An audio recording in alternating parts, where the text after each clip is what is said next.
നിരാഹാര സമരം അനുഷ്ഠിക്കുന്ന ആശാ വർക്കർമാരുടെ സമരത്തിന് പിന്തുണയുമായി വടകര മണ്ഡലം കോൺഗ്രസ് കമ്മിറ്റിയുടെ ആഭിമുഖ്യത്തിൽ വടകരയിൽ ധർണാ സമരം സംഘടിപ്പിച്ചു. DCC vice president advocate E Narayanan Nair ഉദ്ഘാടനം ചെയ്തു.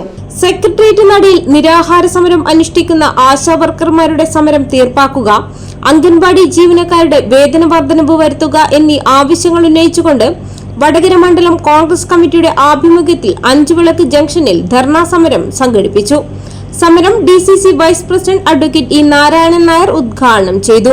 മണ്ഡലം പ്രസിഡന്റ് VK പ്രേമൻ അധ്യക്ഷനായി. Satheesan Kuriyadi, Puranthodath Sukumaran, PS Ranjith Kumar, TP Sreelesh, Nadakkal Viswanathan, Koroth Babutty, Bijul Ayadathil, A Premakumari, K Rachitha, Abhinand J Madhav, M Sunilkumar, Venugopal, Kamaruddin Kuriyadi, Faisal Thangal, Ajith Prasad, Shamsuddin Kallingal, M Rajan, Sajith Marar, VK Bhaskaran, KV Rajan എന്നിവർ സംസാരിച്ചു.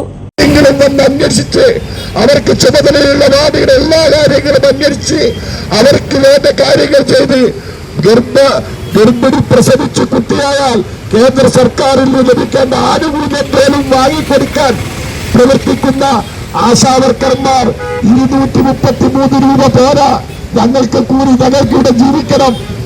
ഇന്നത്തെ വിലക്കയറ്റത്തിനും ഇന്നത്തെ സാഹചര്യത്തിൽ ജീവിക്കാൻ ഞങ്ങൾക്ക് മാന്യമായ ശമ്പളം വേണമെന്ന് ആവശ്യപ്പെട്ട് സമരം ചെയ്യുന്ന നമ്മുടെ ആശാവർക്കർമാരോട് ഒന്ന് സംസാരിക്കാൻ പോലും തയ്യാറാകാത്ത കഥാലഹസ്തനായ ഒരു ഫാസിസ്റ്റ് ചിന്താഗതിക്കാരനായ നമ്മുടെ മുഖ്യമന്ത്രിയെ ഈ സമരത്തിലൂടെ അടിമറിച്ച് കോൺഗ്രസ്